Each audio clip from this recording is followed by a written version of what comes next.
That's how you get on Facebook. You guys didn't know that? You guys didn't know that? All right. Let's see. It says we're not on, but I know we are. All right. All right. Let's go. Let's record Not this. as frightened as last time. Record. All right. Let's make sure we're on Facebook. Worked again. All right. Everybody's here. Mellissa is here. Geigus? Yes, I'm here. She's here. What's your official title? Supreme Commander of Compass Box? I'm the Northeast Regional Market Manager. Wow, that's a mouthful. I like Supreme Commander better. It really is. I do too. All right, let's go with that one. We're into day 6 of Go Whiskey Week. Woo! That's right. That's right, baby. Biggest whiskey festival in New England, and today is Seminar Saturday. And what a Seminar Saturday would not be complete without a tasting of Compass Box, all right? Especially with the Supreme Commander of Compass Box. All right, so we're gonna go through. We got 8 different whiskeys to get to. Oh my God. And some of you guys had lunch today, right? We had pretty good. Have some pizza. All right, good. Like to hear that. We got some few surprises for you today. We're gonna go back in time. You're going forward in time because you're gonna get some previews. So Melissa, tell us what's happening at Compass Box. How's everything going? What's I always like asking do you have any plans for the future? Do I have No, myself? you know what I'm saying. Box? It's Compass Box. Well, I can't tell you those. I've seen a couple things. Maybe there is. I don't know. Should I know this?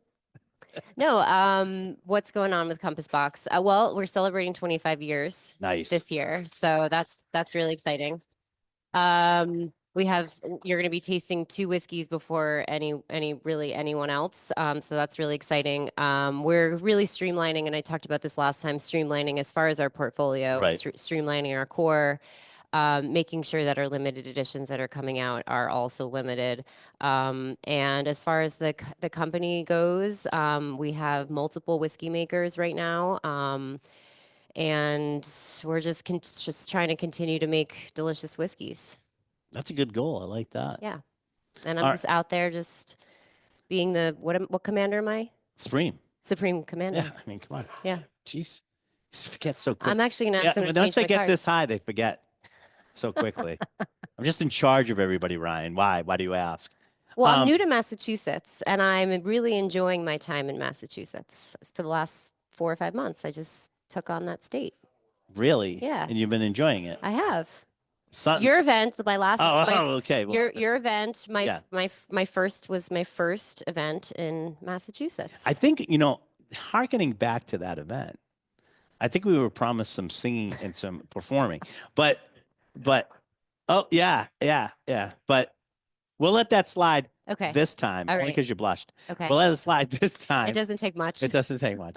We'll let it slide this time, only because you brought us some great whiskeys. Now, the cool part is we're going to start out with sort of like 3 out of the 4 basic core. Yes. Right?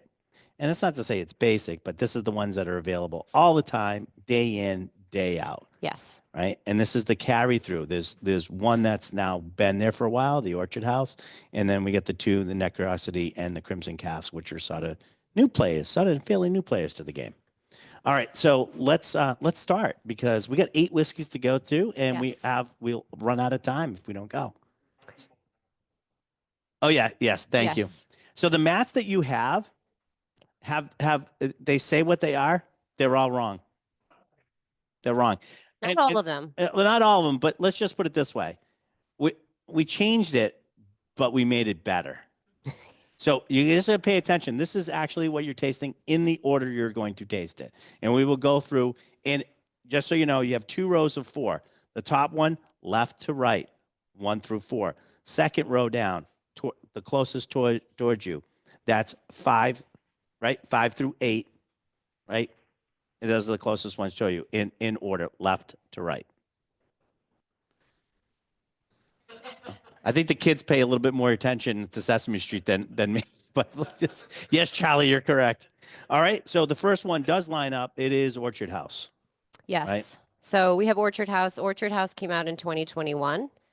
And what we really wanted to feature with Orchard House was a really spirit forward, fruit forward whiskey. So on the nose, I think I said this last time. I don't necessarily want to tell you what you're smelling and what you're tasting, but there's a clear pear, apple, ginger note to it that I don't think that people really mostly disagree. It's very I don't like to tell people what they're tasting, but when it's so obvious, yeah, if you're not tasting that, then we have a problem. yeah. Or you have You have a you problem. have a problem.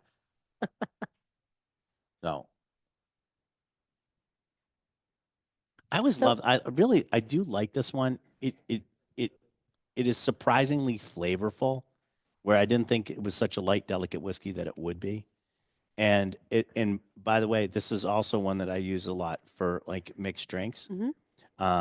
Even just a simple highball. This is my favorite summer whiskey. Yeah. Highball. I know Highball hasn't reached every market, so I'm here happy to hear you say Highball. So Highball's club soda. You can use a twist of lemon or orange. The fruit really pops in a Highball. It's a great cocktail whiskey, but it's also delicious just on a big rock or just a couple dashes of water. And the idea behind Orchard House Spirit Forward, Fruit Forward, we were making, so we source a lot of our barrels from Buffalo Trace. I'll talk a little bit about that as we move forward, but we started noticing that, well, not me, but John and with another whiskey maker started noticing that the whiskeys that they were laying down in these Buffalo Trace bourbon barrels were starting to come out really fruity. And the vanilla note, those notes that you get on those bourbon barrels weren't really coming through. And so they reached back out to Buffalo Trace many years ago and asked them what was going on. And they had said that Buffalo Trace started twice rinsing their Yeah, twice barrels rinsing, yeah. to extract the most amount of alcohol. And so it was really a happy accident because this really beautiful fruit note using distilleries coming from Linkwood and Klein Leach, which we really love to use, were really shining. And so this Orchard House came out in 2021, and it's been doing really well. That's such a like that little piece of information though really just goes to the versatility of the Compass Box brand, because a lot of people were really ticked because this is happening more and more with those double rinsings, Mm-hmm. because they were counting on that bourbon texture, the flavor and stuff like that for their whiskeys. And it said, when basically John found out they're not doing that, this is what we're doing now. You pivot, you make adjustments. You can't be upset that they're doing what's best for their business, and because you get the benefit of taking barrels. It's just now the new way is going to be that double rinse thing, and you have to just figure out how you're going to move on from there. And that, great, it worked out perfectly, but it's like you embrace it too. Well, and that's really how Compass Box began, is experimenting and trying new things. And we're starting to do things when we get to Nectarosity. We're starting to do things on our own, like seasoning our own barrels. Right. So it's just pivoting. This is what's happening. We are still getting some of our barrels that are not double rinsed, Right. but now because of that, we are starting to start our own processes for different ways to season our whiskeys. Yeah. Just going back for the highball thing. Everybody, a lot of people say like, you don't drink whiskey with food, and to a lot of extent, like, I'm not going to drink straight whiskey with like, with sushi or something like that, because that's a lot of flavor and strength and stuff like that. Highball's a way for me to actually have something that's quaffable, Mm-hmm. where you can actually drink whiskey with food. And sort of that's sort of where like the highball sort of fits into, because a lot of times when I'm drinking either like lower alcohol things like beer Mm-hmm. or wine, and now I've basically started incorporating the whiskey into like drinking with the meal. That's a really neat way to do it. Yeah, and also I'm somewhat of a seasonal drinker, so like I drink whiskey all year round, but sometimes if it's a really cold snowy night, I want something smoky and fuller bodied, and Orchard House is a highball on a hot day is some people say they don't drink whiskey in the summer. I don't follow that. No. I'm sure most of you in this room don't follow that, but it gives you an opportunity to to drink whiskeys that you love in different ways. Yeah, my dad used to talk about all the time is when he owned the store and whiskey wasn't as big, but we always carried a good selection of whiskey here. Is that he knew that come to a certain date, his whiskey sales would drop and his gin sales would go up. Whiskey drinkers typically would actually stop drinking whiskey and start drinking gin. I thought a highball, well, I'll just the hell with that. Just have a highball. I mean, Yeah. that's why you're drinking gin. It's just you're bringing that down and you're bringing something like you're doing gin and tonics. You're doing During the something that's summer, not- I did Orchard House and hopefully no one, you know, scoffs at this, but Orchard House and ginger beer is like really, scoff. really good. It's really delicious. So it's a good way to incorporate drinkers that don't want to it's a way for me to introduce Compass Box to non-whiskey drinkers. Right. No, absolutely. And Absolutely. that's what Compass Box is all about. It's really appealing to all different types of whiskey lovers, whether you're a bourbon Is that a drinker box mule or a compass mule? I'm trying to think of what the name of that drink should be. Oh, You mentioned ginger beer, right? took me a second. Right? Is there yeah, I don't know. Yeah. It's going to be something like that, right? I'm trying to A whiskey mule. That's not bad. Doesn't sound, I think there is a whiskey mule, an orchard mule. An orchard mule. I'm gonna All right. coin that for the summer.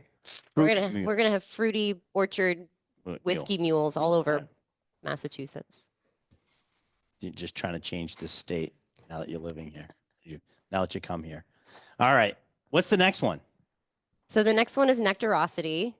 Is this the first for anyone tasting Nectarosity? Really? Okay. Living under a rock, have you been, sir? Connecticut. Connecticut. That's you know what? I don't say no more. I don't cover say that no more. state, Yeah. so you know, I'm the only person in the Northeast, like that's it. So I'm actually we're not that far. Where in Connecticut are you? I don't okay. No one claims Connecticut, is what you're trying to say. They might add it to my list. I don't know.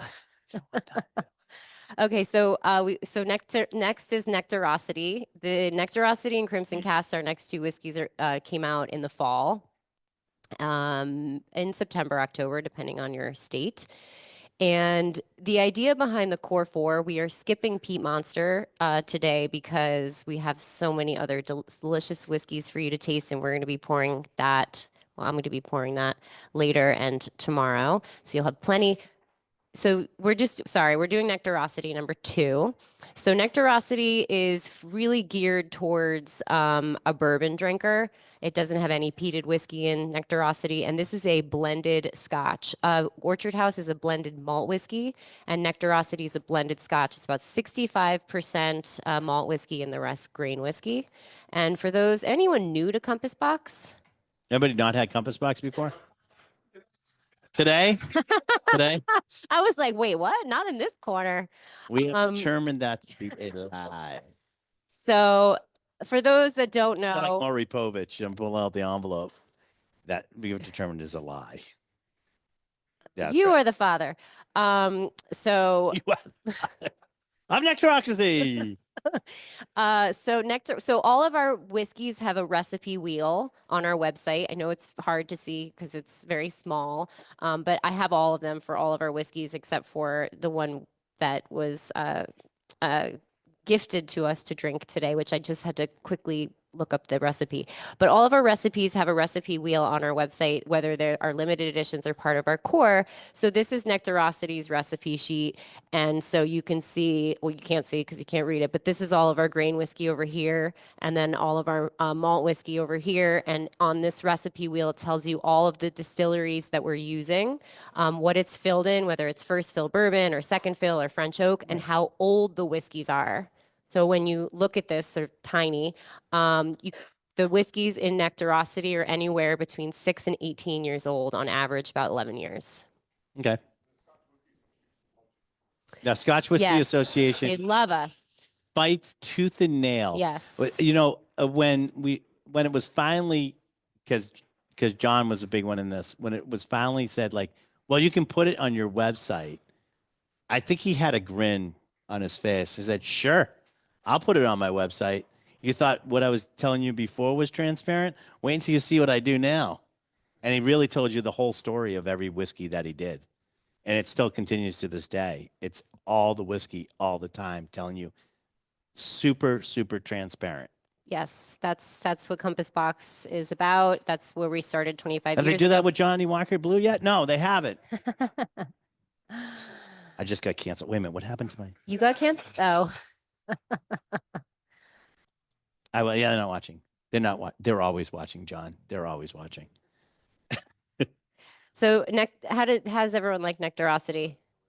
Yeah. It's got like this sweet tone to it, but Yeah. it really it is a balance. It's still a balanced whiskey though. Mm-hmm. So James Saxon, who is the lead whiskey maker on Nectarosity and Crimson Cask, and also Orchard House, he has a sweet tooth. He came to New York back in October, and he really has a sweet tooth because he asked me for all these recommendations. I live in the Lower East Side. I'm really close to Katz's Deli. He's like, "Can you give me some food recommendations?" And I gave him a long list of all these Korean and Vietnamese and any kind of cuisine you could think of. And then he said, "No, I just want to go out and get dessert." I need a dessert bar. I was like, I like dessert, but I'm into more savory. But Nectarosity has a cake on the front with some fruits. It's very whimsical. I like to say it's got like a Willy Wonka vibe. But what he wanted to create was what he envisioned a patisserie shop would taste like in a bottle. So he wanted to create something that has really some nice sweetness, but it's very well balanced. Toffee, caramel, vanilla. I get a honey, apricot, some pineapple. I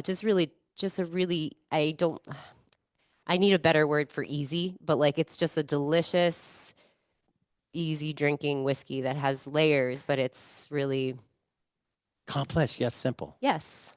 Yeah. And that's Nectarosity. All right. Sounds good. Yeah. I like it.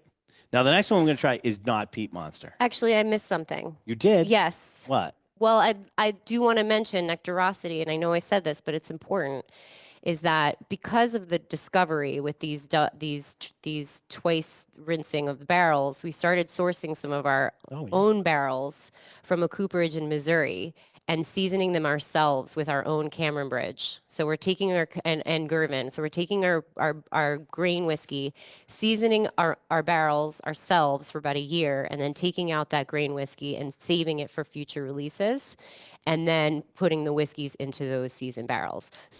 Starting to do some of those things on. What are you doing to the barrels? Are you charring them? They're charring them. Charring them. Yeah. Okay, so that makes a difference. So, have you thought of toasting some of them? Are you doing both? We are toasting some of our barrels. Yeah, because that would be really good too. Yeah. Yeah. And then so now you have grain whiskey with virgin oak barrels. Yes. Nice. Yeah. I could see that being useful somewhere else. So that's why I wanted to bring that up. Cool. Because I think that's important. What are you giggling over here, Bob? Hedonism. I know. It's getting there. It's called laying the foundation, Mega. Yeah, no, I don't. I'm getting like this. It's all like it's like a parfait. It's layers or an onion. It's like he's already naming the whiskeys that are gonna do it. I'm like, I know. I'm just never mind. And the next one isn't Peat Monster. The next one that we're gonna do in number 3 slot that you have that says Peat Monster is actually Crimson Cask. Yes, Crimson Cask. So Crimson Cask came out at the same time as Nectarosity in the fall. And the idea behind these core 4 whiskeys, again, you're not tasting Peat Monster, is that all 4 are very distinct in flavor profile. So we have Orchard House, fruit forward, spirit forward. Nectarosity is American oak driven, geared towards maybe a bourbon drinker. And then we have Crimson Casks. This is our sherry forward whiskey. And we retired the story of the Spaniard and Spice Tree. So I don't know if you still have any bottles left, but I think they're all gone at this point. Yeah. So if you see any on the shelf anywhere else, that's not near here. Because we don't Well, want to go here's- we don't want to go anywhere else. Well, yeah, right? but here's out of the cool thing. You guys get you get two you coming here. Oh, You get two yes. packs, and guess what? Like those have in them. There's some whiskeys that are no longer available in Yeah. those two packs that you got today. So, Yeah. and both of those are in those packs. I had a story of the Spaniard Manhattan last night, and I was very happy. So Crimson Cask is really kind of a hybrid of sort of the two. Crimson Manhattan. Why can't you do that? They had some story of the Spaniard left, so I was. I know, but you definitely this could be Crimson. 100%. Crimson. 100. Yes. Yeah. This is so this is a blended malt whiskey. What? Just stop. Who are the two guys in the Muppets?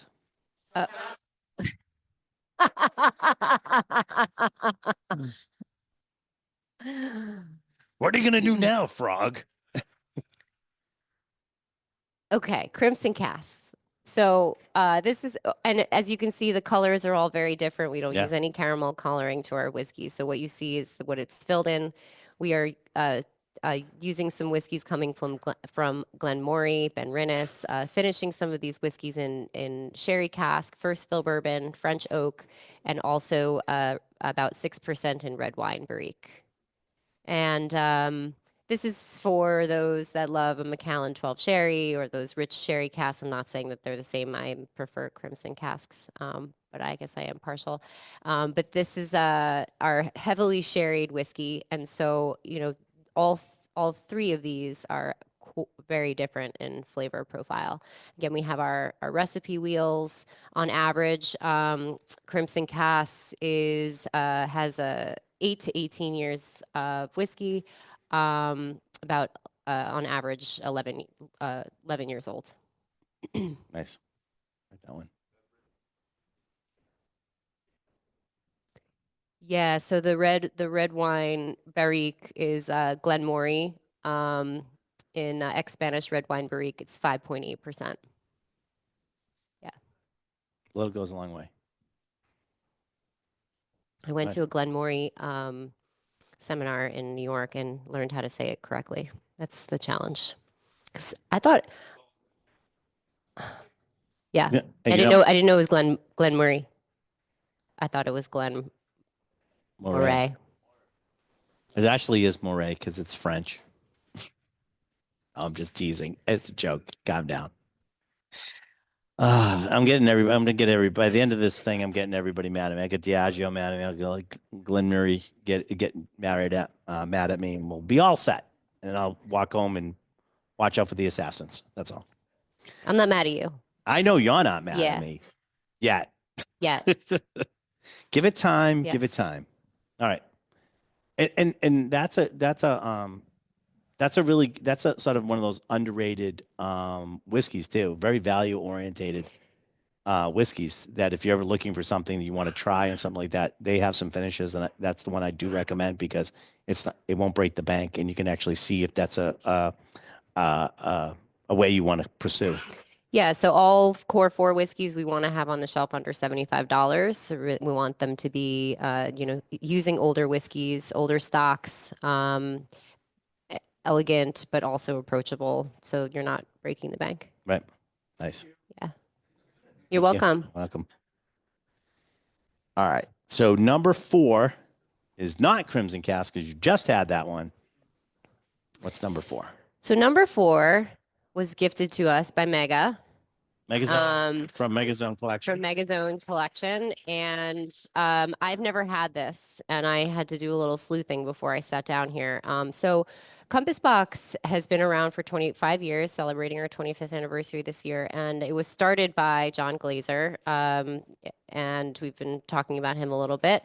And he wanted to create a line of whiskeys with really beautiful labels and make delicious whiskeys. And he wanted to have fun with it. I mean, we're drinking whiskey after all, so it's meant to be fun, but also can be serious, but interesting. And he started the company, he started the brand with what's in your cup where it says Crimson Cask. That is the first hedonism to ever come out of Scotland. The one that you have in your pack that has the purple label was part of our core whiskey that we've also retired. So you have some really special whiskeys in those gift boxes. But this hedonism was the one that John made in his kitchen in London. So John's an American from Minnesota and was working for your favorite brand, Johnny Walker, and But you didn't want me to say Diageo? It's Johnny Walker. Or Diageo. Both. Yeah, both. It could be okay. Yeah. It could be okay. And he had reached out to them and said, I'd love to, I've developed a lot of these relationships with different distilleries all over Scotland. I'd love to create a line of whiskeys like this.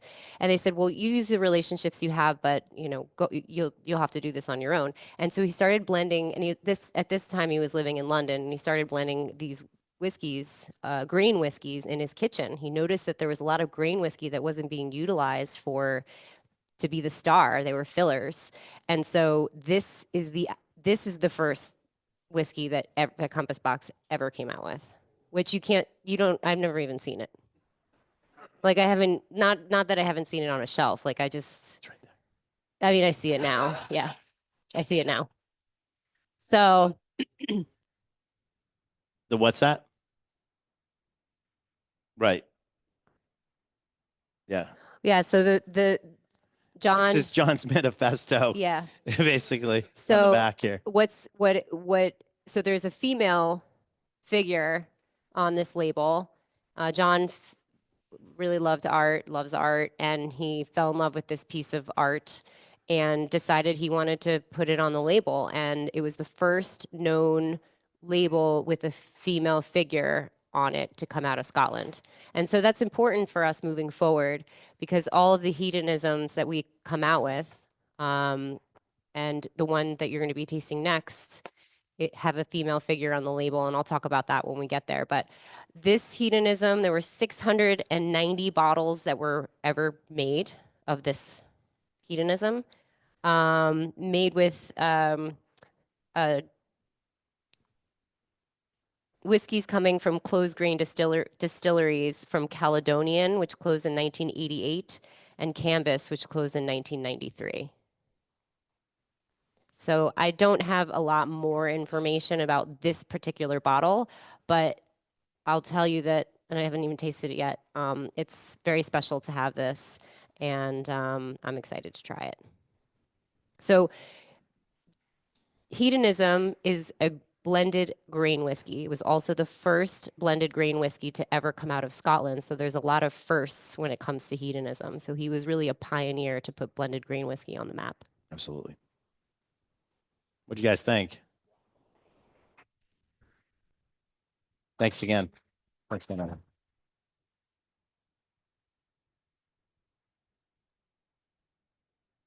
Yeah. Yeah, we do like the sneak peek and the look back and look forward. That's great. Yeah, yeah, thank you, because what we were tasting next, sorry, I don't want to move forward if we're still on. No, that's fine. Yeah, you Okay. can move forward. Yeah. Yeah, so this is the first time I'm showing Hedonism 2025 to a group, so it's really exciting. And 5. Just yes, number 5. Number 5. The first one on the second row. Yeah, if anyone can see, this is so the one that you have in your gift pack has a purple label. We retired that last year. And the reason is because we're using some of our oldest stocks of grain whiskey, and we are not, we've decided not to use those older stocks as part of our core and have a limited come out every year. And so in 2024, we released Hedonism 2024 with this really beautiful gold label. This is the first time we had an artist, a female artist, design the start of what we're doing moving forward. Her name was Stephanie Rue. Our marketing team, Stephanie and Rue and John, put this beautiful film together. If you Google Grain to Gold, we've won several awards for short film awards. It's a really beautiful film on Stephanie Rue and hedonism and John. And so what we're tasting now is Hedonism 2025. It's going to come out every February. It came out March this year. Well, it's actually hitting Massachusetts on Monday. So this is Where's David? So how many cases we getting, David? 2. So um, make sure if you have a whole card, I would put one in. I do have some in there already, and I'll beat up David after this is over, and we'll get more than that. Okay. Yeah, I'll have to figure out. I gotta figure that out. Yeah. Hey, Connecticut supply. Sorry. So Hedonism 2025 was designed by a woman named Sofia Bonatti. She's Portuguese, and this label is gorgeous. And this is her interpretation. We don't really give any sort of limits to the artists. It's really how they envision they would like the art to look like. I will say it's hard to see, but when you do come and look at it, so this Hedonism 2025 is using some of our oldest stocks of grain whiskey coming from Cameron Bridge, Girvan, and then we're also using 2 Hedonism that were vatted in 2023 and 2022. So this is a blend of 2 hedonisms, Cameron Bridge and Girvan, mostly finished in first fill bourbon, which is what we normally finish our hedonisms in. But the big difference between Hedonism 25 and the others is the first time that we're filling Cameron Bridge and Marsala Barrique. So the color, the purple color, her dress, and the label was really the artist's interpretation of what Marsala would look like. So we're using some of our oldest stocks of hedonism, and I had sorry.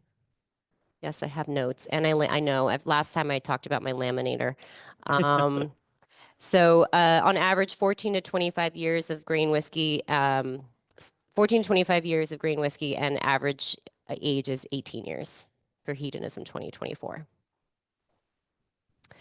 Just under 10,000 bottles, 9,912 bottles globally made of hedonism. And so each year, that's it. And then we're not making any more of this. And then next year, we'll have another limited annual release. Great. Beautiful.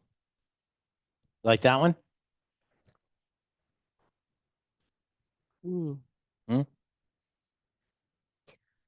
This is bottled at, I'd love to see what this is bottled at. The one 2025 is at 46%. 43% original. This is the first time we were actually upping it. That's good. I think it just adds another dimension to it. Really nice. And doing the QR codes and stuff like that too, so you can go research it for people that are curious. Yeah. Nice. I like this one. Yeah. A lot. Really good. Really good. Any questions so far? Anybody do you need to know anything, or you're enjoying them? What was that? What's the question? What type of laminator did you use? It's That's like a laminator. It's was, SKU number 1000 Flavorator. It was like $20 on the store we weren't supposed to shop at yesterday. And I just re-upped my sheets. Got to buy them separately. All right. So. Is there any plans to take back some of the older sort of core lineup and doing them as a special one-offs or anything like that? Not that I know of. What we are doing is 3 limited editions each year. So Hedonism 2025, Flaming Heart 25th anniversary, and then we'll have one in the fall winter. I don't know if anything is on the horizon as far as Spice Tree, how they did Spice Tree Extravaganza. I'm not. I think that would be fun to do maybe in a few years. but not that I know of. I think it has to have some distance. Yes. Like it has to have Yeah. some distance Yeah. to it. I mean, hedonism, you sort of said, okay, we're going to end it, but this is what we're going to do to continue it. So it really doesn't, it really didn't end. It just changed. Yeah, I mean, I could see the whiskey makers and our marketing team bringing something back, maybe like I have no idea, but like maybe a version This of is just like her spitballing. Please do not yeah, like maybe she like said. yeah, maybe like I don't know, a version of Asila or something like that. I mean, Delos, we came out with the Extinct Blends Quartet, which Delos is an homage to Asila, which we retired in 2018. Something that I didn't mention is that, for example, Orchard House, now our recipe wheel is just a little bit different than it was last year. But the idea behind our core four whiskeys, we have plenty of whiskey for our core four. Anytime if the flavor profile is going to change, the recipe might tweak. We might tweak the recipe a little bit, but the but the but to your palate, it should always taste the same. So if someone says, if we change the recipe, is it going to taste different? The idea is that it's supposed to, you shouldn't notice. Right.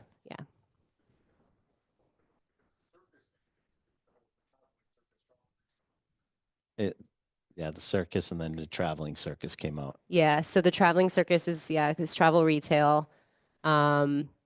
And a little tidbit about I think that was just more of a statement, the traveling circus and the airports. Yeah. Yeah, so we do some global travel retail. Doesn't see our I mean, it's at JFK, but you have to fly in. You can't The get it. bottle price is reasonable, but it's the flight that'll kill you. Yes.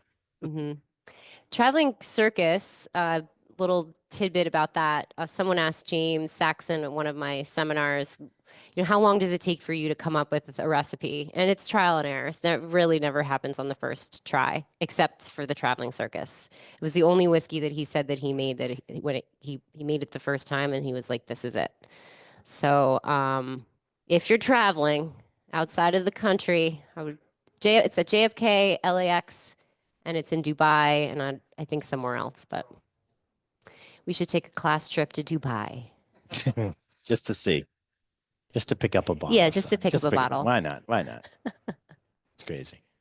All right. So then actually the next one is our bespoke Yes. whiskey. Yeah. So this is more and a little bit about more. Do you want to talk about? No, I want to see what you guys got. Well, I mean, I know what I did. I did. have my notes here. Yeah, I mean, I want to hear. I want to see if those notes are correct. So this was produced for your 50th anniversary. That is correct. You felt that your signature was always offering more. Yeah. Whether that was selection, collaborations, your podcast, and you deliver something extra. Yeah, the whole point. I mean, it's a joke tasting note. I mean, that's where it sort of stemmed from. A joke tasting. What does this taste like? It tastes like more, meaning give me some more. Yeah. But it sort of like it when we started talking about it, it sort of encompassed more than that. And it was always about striving and trying to make something better and working towards something. So this is the second bespoke whiskey that we've done with Compass Box, which is quite a deal because a single store doing a bespoke that doesn't have like multiple outlets is not the easiest thing in the world to do. So the first one we did was Rivals, and it was New York and Boston. Left out Connecticut. But it was just laughing because Daniel Fisher, we did Daniel Fisher of Astor and myself, and we actually did that one with Greg Glass and John, and there was a whole conceptual thing of what should we do, and I had pitched the idea of it being called Rivals, and the whole point was that we would collaborate. What's worse than two rivals clashing heads is when everybody better watch out if they join forces. And this was sort of the idea behind Rivals. And then when we wanted to do, I said, okay, we're having our 50th, and we had been talking for a while about what we wanted to do, and it got leaked out that there was a barrel of Mortlock sitting there, patiently waiting for me to use it. And that's sort of how this sort of came about. So we conceptually what the name and stuff was going to be, but then it was building a a whiskey sort of around that core lineup. And if you can see what we finally ended up with, it's crazy. Yeah. It's So, crazy well, so Mortlock was the last cask that we had, that Compass that Bock Compass had. Box had. Yeah. And so they discovered there was a little bit more than they thought, Right. which you ended up using more of Right. in Mortlock. So it's It just kept with the theme. It just kept going. It's so good. Yeah. It's so good. So when James talks about more in email, he always puts a period on the end. Yes.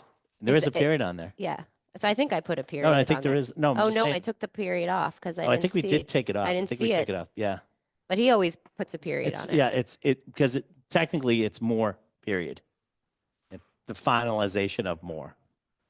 It is It's like true. more. More. Yes. Yeah. So this is 28.1% of Mortlock and Recharred barrel, aged 21 years. It is 27.6% of Talisker Distillery and Recharred Hogshead, aged 16 years. 22.7% of Macduff, aged 15 years, and First Fill Sherry Butt. And then now I'd like to know how you pronounce Wrong. I'll tell you right now. I pronounce it wrong. Go ahead. Aberlour. Abaloa. Abaloa. Everybody says it differently. And so they the same and they do in Scotland too. Nobody says it the same. Can I give you my theory? Yes. Is it okay?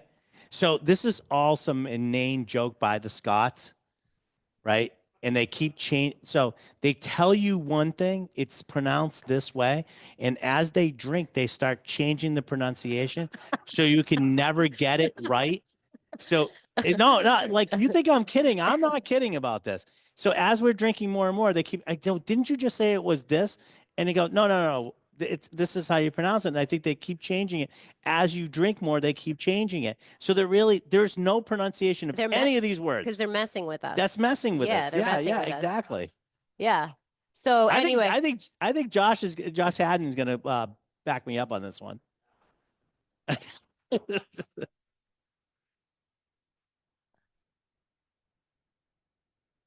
And it's Budahaven.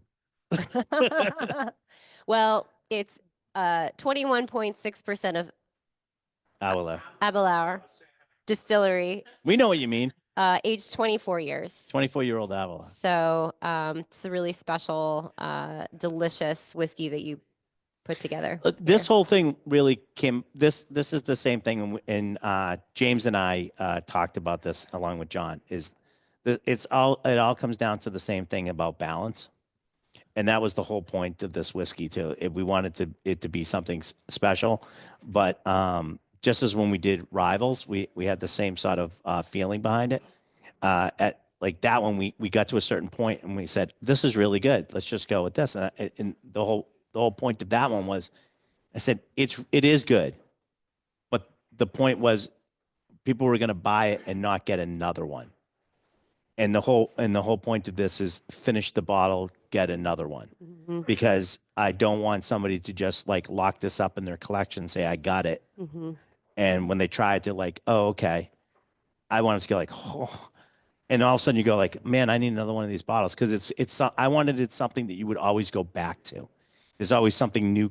There's something more. There's something new to explore in this whiskey. And I really, really think at the end of the day, this really does nail that. Well, and there's no more Mortlock. We don't have any. That's we it. Don't have So you can't replace this. Yeah. And we as the Lock and Key Society, which is part of Julio's, we have been doing micro batching and finishing. We're doing stuff with McCully, who's here today.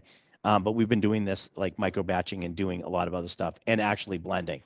And so we've been on this kick, is that there's only so much we can do with a single barrel, but there's a lot more that we can do and we're capable of doing by blending.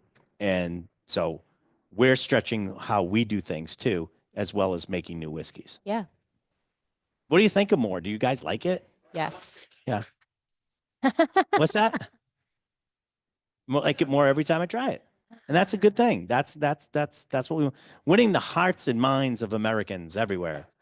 So James has some really fascinating. His palate is like, his palate is amazing. I've been fortunate to not only to work with John, but to work with James and also with Greg Glass too. So who's now doing pretty much the guy doing all the stuff at Dalmore. Okay. Yes. I've gotten to luckily in doing all of this stuff, the people that I've gotten to meet that have guided me to along the way, which is really cool. Yeah, the notes that he has for these, he says his summary is spicy toffee, apples, and smoke. And I like that. And this is where I got the thing where I tell people all the time is like that peat smoke in this is the salt on the steak. It's not the steak, it's the salt on the steak. It's that one thing that elevates a lot of the other flavors in this whiskey. Because there's not a ton of it, and it's a Talisker smoke. It's not like an overwhelming type thing. All right. It's delicious. Okay, so we're gonna we have two more whiskeys, and this is kind of like an experiment because this is the first time that I am showing Flaming Heart 25th anniversary. But we're gonna start with Secrets of Smoke, and I couldn't decide whether we should start with Secrets of Smoke and then have Flaming Heart. But we did a quick taste and decided the order. But I'd love, if you have thoughts, because this is our first time doing it together, or I'm doing it with a group. Technically, the 7th slot is Secrets of Smoke. Secrets of Smoke. So Secrets of Smoke came out in November, and the idea behind Secrets of Smoke is to really showcase what finishing can do. James Saxon is the lead whiskey maker on Secrets of Smoke, and he wanted to really showcase smoke and fruit at the same time. So we're using some whiskeys coming from Ardmore, Kalila, which we love to use. We love using Kalila. A small amount of a blended malt parcel, because that's what we do, 2.5%. Some whiskey coming from Bowmore in bourbon barrel, Lafroig in first fill Marsala barrique. And what's the most interesting to me in Secrets of Smoke is we're using 33.9% of our peat monster in a second fill Spanish red wine cask. So you do get that smoke for sure. But for me, I'm actually going to take a sip and then I'll kind of. What's that? Yeah, it's like smoked fruits. Yeah, it's not the same thing because there's no pineapple, and I know that's a joke. I don't get pineapple in this, but if you ever have smoked pineapple, like a real smoked like tropical fruit, and this reminds me of that a lot. Of pineapple? Of smoked fruit. Yeah. So to me, this is more of like a blue fruit. I get more of like a blueberry, blackberry. Wish I could remember when we were on the phone with James and he's like, he was the way he was describing it. I was like, wow. It was just, there's just a really beautiful balance of smoke and fruit. And I think that really shows, when people say, when people say, oh, I only drink single malts, I don't really understand blending. And just as you're saying, you're starting to blend more. This is what blending can do. This is what finishing different distilleries, different whiskeys in different vessels and blending them together. I always say that about Orchard House. I know that's the first whiskey we tasted, but I say to people, how can yes, you can get certain flavor profile from single malts and they're delicious, but when you take whiskeys and blend them together, you can get really incredible different flavor profiles as far as fruit and whatever you're finishing them in. It just, I don't know. Well, when you combine something together, it's sometimes you still taste both. And then there's that time when you blend something together and you create something different. That's neither one of the two parts. You know what I mean? Some are greater than the two parts, that type of concept, but where it actually becomes something else. Yeah. So when I started working for Compass Box, I actually didn't drink a lot of peated whiskeys, and I've really grown to love them. And Secrets of Smoke to me was like the first one that came out. Not just the first one that came out since I've started working at Compass Box, but this is like the first really peated whiskey that I was just really blown away by. Yeah. We always say to people, people go, I don't like peat. I don't like smoke. And it's like, yeah. It's like one of those type of things. The more you start drinking whiskey, I think you eventually end up there. Yeah. It's like if you drink wine more than you end up with this like big reds. Yeah. I mean, if you drink a lot of beer, you end up here. Yeah. Like it's a progression. It doesn't mean you can't go back and try other things, but the progression of appreciating those things usually comes with time as you drink more Yep. because your palate changes too. Yeah.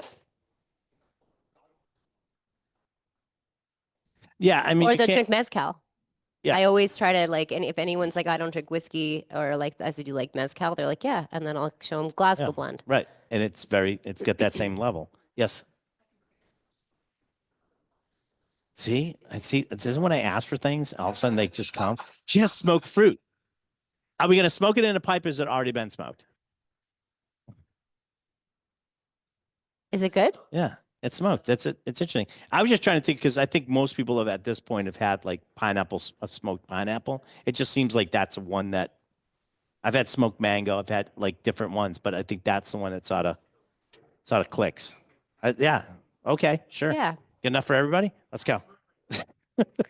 Yeah, so this was our limited release that just came out in the winter. So winter release will have a little more weight and body to it. Like that. Yeah, you too. All right. So now Okay. you guys get the next. You don't get yes.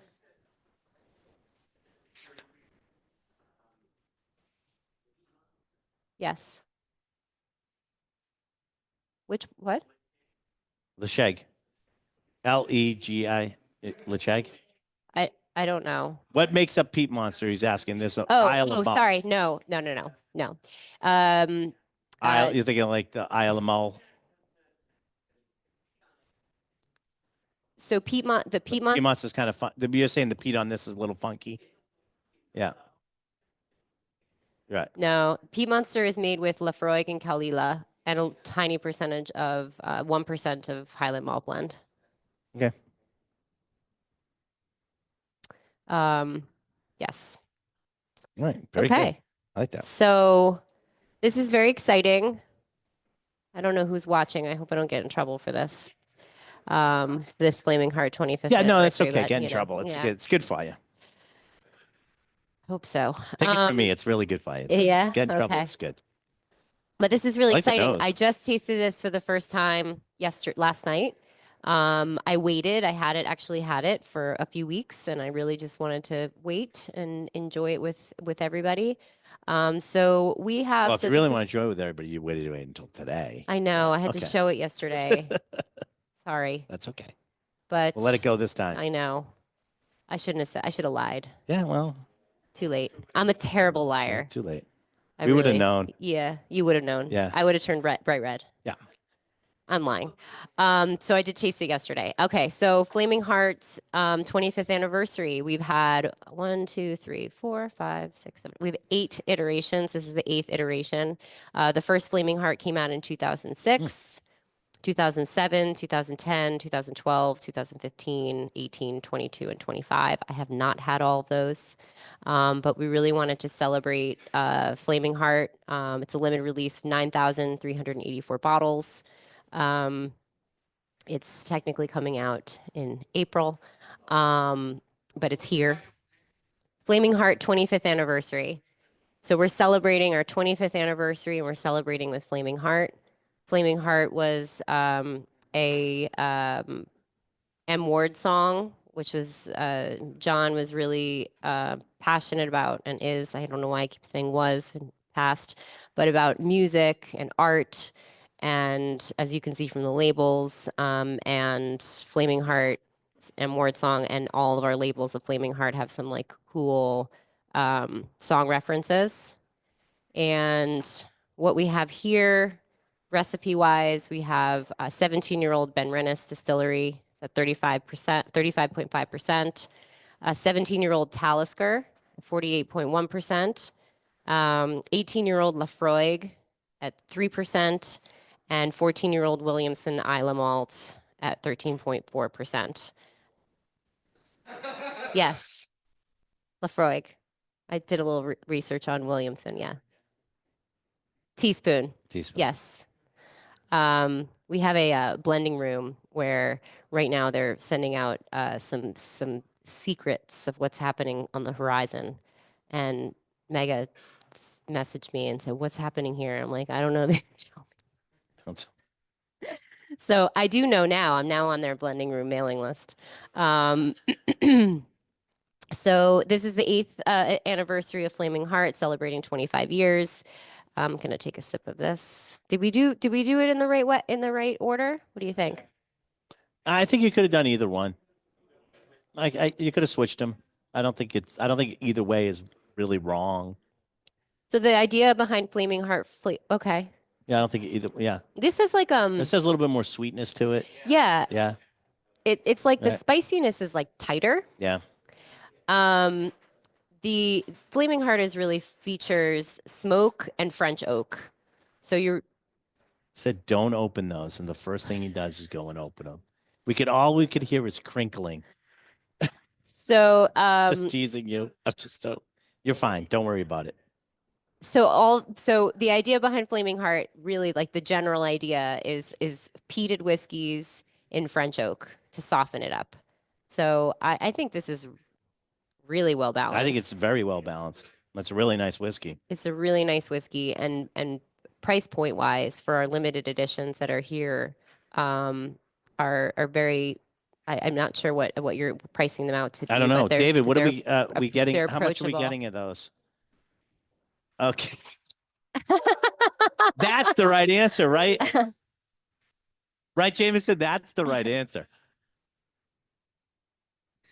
Because the guys want to put their whole cards in, and then I get so much I give them back. Because that's the way it should work. You get it, so everybody gets one. Yeah. Yeah.